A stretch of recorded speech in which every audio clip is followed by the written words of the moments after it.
my friends. Welcome back to the School for School Counselors podcast. I'm so glad you're here with me in this continuation from last week's episode. So if you didn't catch last week's episode, we talked about difficult principal personality types and some ways that you can work with these folks while you got to work with them.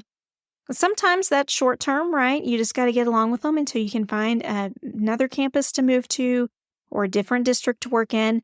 Or sometimes it just takes those one or two kind of different ways of approaching them, right? A change in perspective to really change the relationship.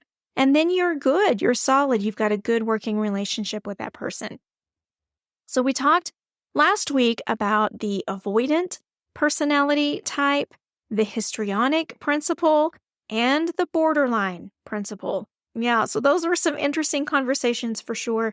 If you missed it, go back and check out episode 24 in the School for School Counselors podcast. It will all be there for you. This week, I'm going to touch on a couple more difficult principal personality types. But before I do that, I want to give a shout out to Tracy Gardner.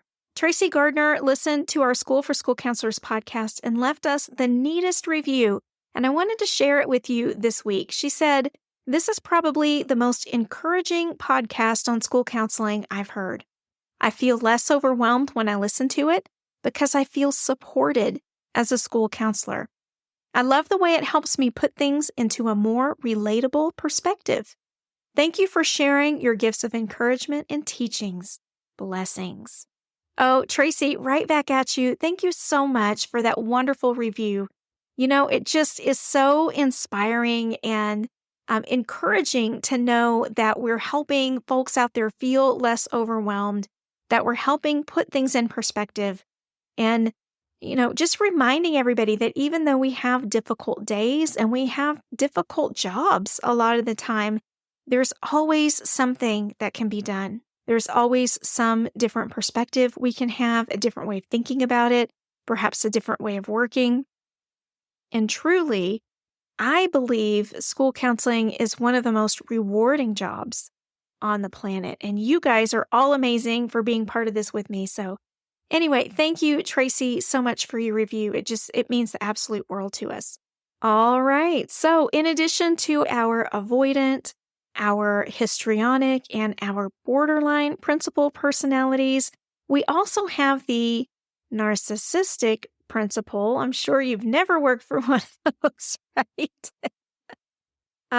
These are the folks that believe they are always right because they're smarter, or sometimes they're right because they're the principal, and that's just all there is to it.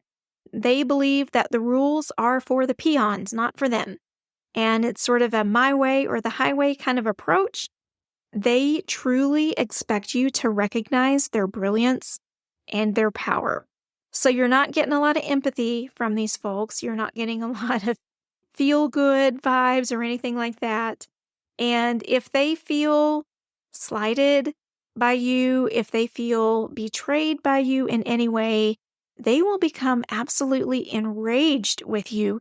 And they will stay that way for a long, long time.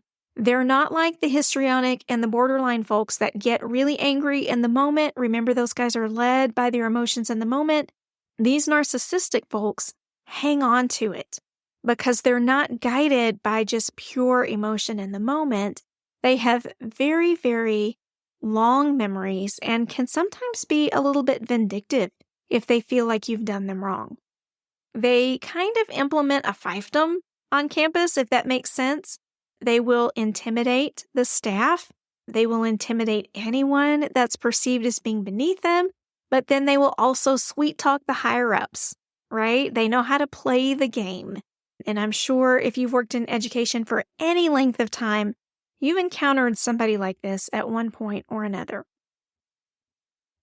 So like the histrionic personality type, the narcissist needs help with the details. They are so busy basking in the light of their own glow that they often forget to get down into the nitty-gritty details of how things need to be done. So for you, in working with someone like this, you've got to be able to handle the details, but you've also got to be able to be strategic about your approach and invite their ideas or implement things as though it was their idea, right? Because after all, they're the smartest people on your campus. So you've got to recognize their greatness.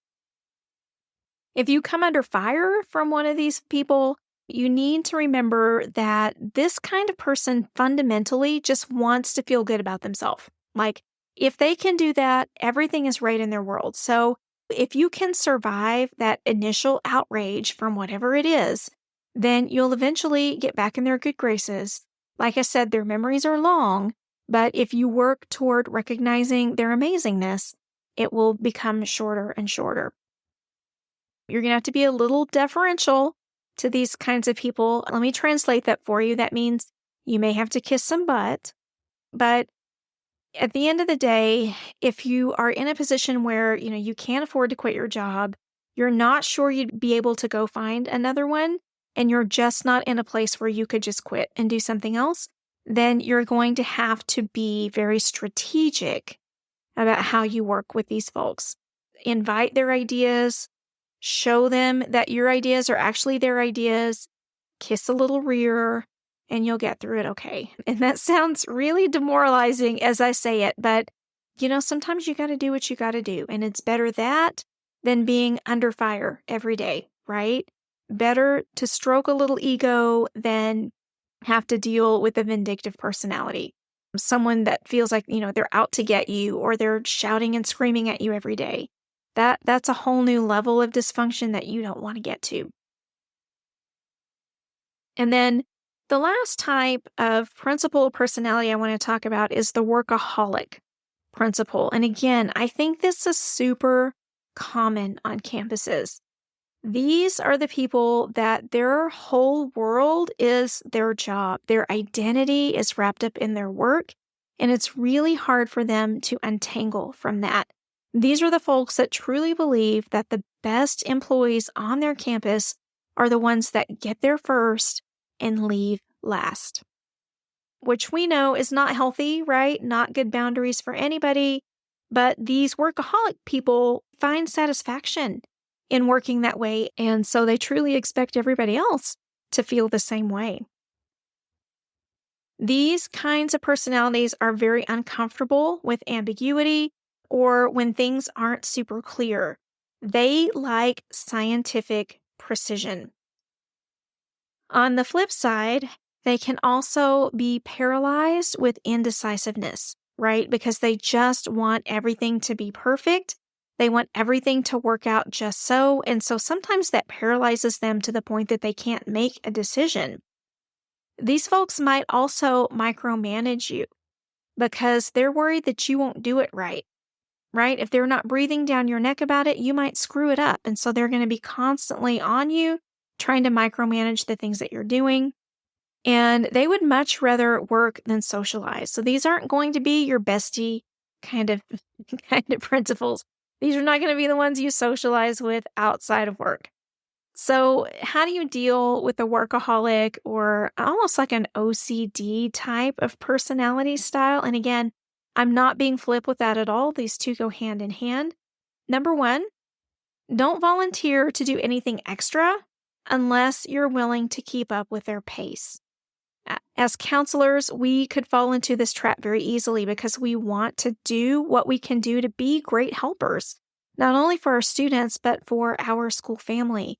And so we're often the first to raise our hand to volunteer, to take on jobs that nobody else wants to take on. But if you've got a principal that's a workaholic, you've got to keep in mind the pace that's going to be required to sustain the project and whether you're willing to invest that much energy. You've also got to try to get as clear an idea of their expectation at each step of whatever it is that you're doing so that you understand what it is they're expecting of you and have a little less risk of disappointing them, right? They'll love it if you ask them for clarification. They will love it if you ask them for, a little more clarity in your role or a little more clarity in a job duty or something like that. They will think that that's amazing and it will also help you. So that is a win-win for sure. These are the types of principals also that don't mind sitting down and having these beginning of the year counselor and administrator meetings that you always hear everybody talk about. I wouldn't try it with the other personality types, to be quite honest with you, unless you know them really well. But with this personality type, it works nicely. And these are also the folks that are going to be really interested and invested in your school counseling program data, right? Because then you can show them how precise you're being in your initiatives and how effective you're being. And man, they just eat that up with a spoon. They just love it so much. So those were our last two difficult principal personality types. On the whole, we have our avoidant principals, our histrionic principals, our borderline principals, our narcissistic principals, and our workaholic principals. Now, does this describe every administrator walking the planet? Absolutely not. Do these one-dimensional descriptions describe anyone perfectly? Absolutely not. And should we be diagnosing our bosses in our heads? No, we should not, my friends. We should not be doing that. But we can take some of these characteristics to provide us with some insight about how to make everyone's lives easier as we are tasked to work together. All right, so as we wrap this episode up, I want to tell you about something that is launching here very soon. It's a program that we've offered many years now called Get the Job, and it is phenomenal. I cannot tell you how many people we've had come join this program thinking they were just going to get a little bit of interview advice, right? Or a little bit of resume advice, but they've become lifelong friends through the process just because of how closely we work together in this program. Get the Job was created to counteract all of the really bad advice that you see about job interviewing on the internet, on social media, and all those kinds of things. And you're going to see your school counselor influencers start to pop up about this time of year, telling you about resumes, telling you about the special templates they have in their Teachers Pay Teacher store, wanting to have little workshops and tell you about interviewing skills. And the problem is that a lot of the information that's being peddled around is not accurate. Now, I don't believe these people are giving you inaccurate information on purpose. I think it is because this information has been passed around on the internet for so long that it's become like a folk tale, right? Or an old wives' tale. It's just something that people repeat because they've heard it their whole life, but they really have no idea where it came from or why people say that. Does that make sense? Or a lot of the interview advice and resume advice in particular that you see handed around right now is very old school. It has not kept up with the modern job search process.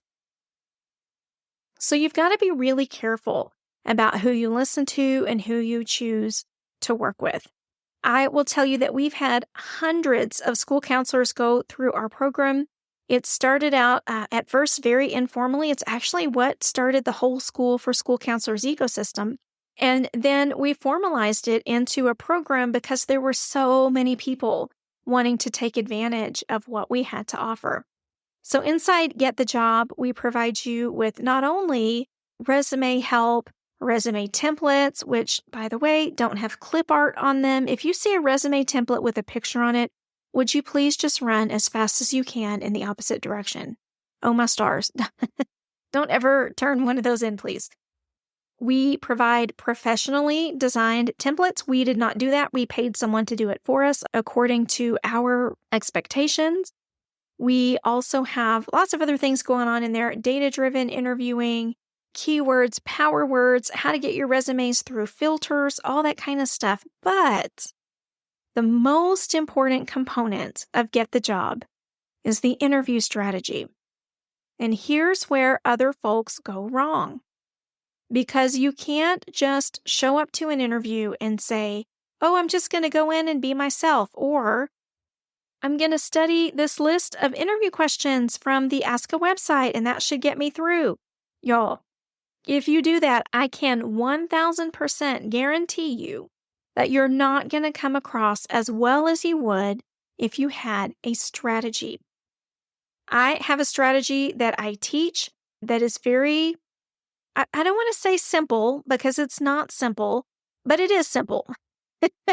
And once you master it, you have it mastered.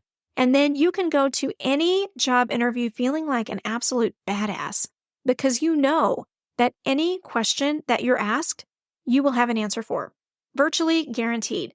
I have not ever had this method not provide an answer. And again, we've done hundreds of mock interviews with folks. We've done hundreds of group practice sessions. We've never had this method not work. So it is pure gold. We keep it priced way under where it should be for the market just because we want you guys to be able to have access to it. We don't want to price anybody out of the opportunity because we want wonderful, intelligent, strong school counselors coming into schools because that's the way we're going to be able to better advocate for our field. So anyway, if you're looking to interview this spring or summer and you want to get a jump start on the competition, because there are going to be a lot of districts that are going to start posting here in just a few months, you're going to want to jump in to get the job. I promise you, you are not going to be disappointed. We could even put you in touch with some of our alumni if you'd like to get a firsthand account of what their experience was like.